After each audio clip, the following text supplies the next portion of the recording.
Before you date or marry someone, please watch this video. Hi, my name is Ujong, and today I wanted to give you relationship advice that everybody needs to hear. I'm a fan of the bottom line up front. Become the best possible version of yourself before you jump into a relationship. I'll tell you what, you're probably not the best possible version of yourself if you're lazy, you're a mess, you're selfish, or if you're even boring. If you're boring, find at least one passionate hobby, like hiking or writing children's novels. I don't know, just stop being boring. Or if you've been through bad relationships in the past, then take the time to properly mend and heal past wounds. Not only that, if you want to become the best possible version of yourself, then you need to work on your trust issues, your jealousy, your toxic behavior, and your anger. Your temper. If you're always out of control like my Italian hands here, then you need to take the time to learn how to refrain yourself from doing so. Basically, here's where I'm trying to get at. You want to become a well-rounded, complete person before you get into a relationship with somebody. Now, I don't really have a title for this, but I just call it the empty person theory. Essentially, what happens is some people that have lingering issues inside, like emptiness, they try to jump into a relationship to fill that void. But what happens is it never gets filled. Because at the end of the day, they were never filled themselves. They weren't a complete person. So some people think that by jumping into a relationship, they think the partner will fill that void in their heart. But that's not the truth, my friend.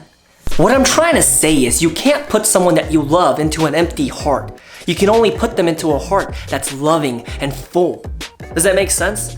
I don't know, I just call it the empty person theory. Personally, I think that's one of the biggest hazards of dating these days is a lot of people, they're empty inside, but they try to jump into a relationship trying to fill that void, and what happens is they end up getting hurt even more. All right, are you still with me or did I lose you? Let's step back and let's talk about how to become a complete person, right? To avoid, the empty person theory. Your life should function fine without a partner. And what I mean by that is, even without a significant other, you should be completely fine and feel okay going on a date by yourself, going grocery shopping by yourself, working out, going hiking. You shouldn't be scared to do things by yourself. Does that make sense? Like, you don't need someone there to satisfy that time. I know it's easier said than done, but essentially you want to get to a point where you're satisfied and comfortable being by yourself without someone there to give you the attention or time or nurture that you need. And with that said, I understand that most people do not want to die single and alone. I'll be honest with you, one of my fears is going to my deathbed, whether that's at 25 or 95, and not having any loved ones around me. I think that would be very scary and sad, and to spend my last final moments on earth without anyone by my side, I don't know, I think that's a terrible way to go.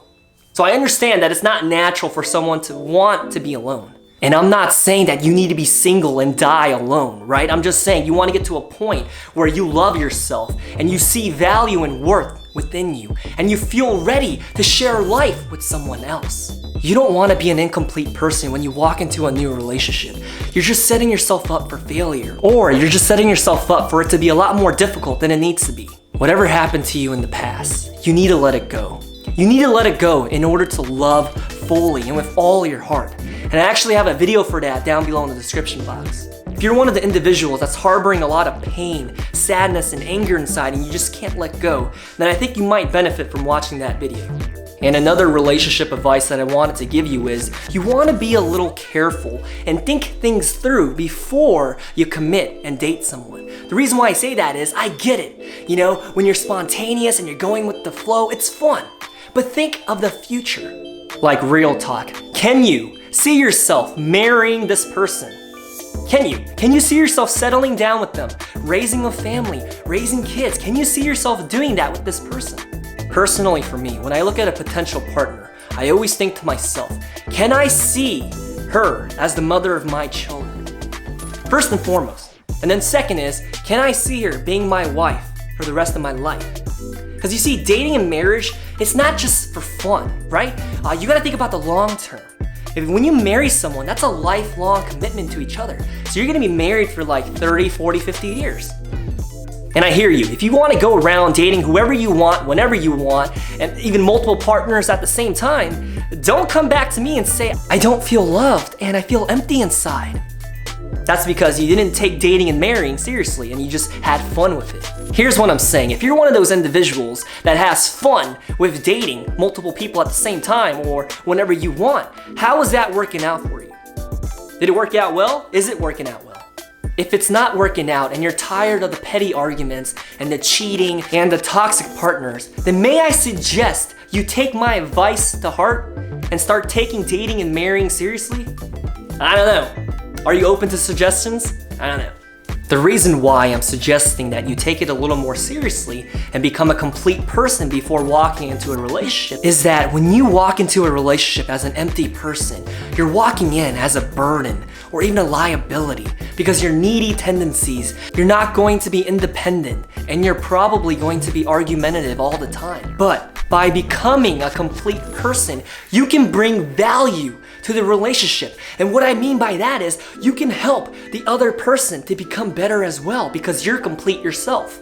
What I'm trying to say is if you go into a relationship as an empty person, whereas the other person is a complete person, then if you look at the math, 1 plus 0 is going to be 1 still.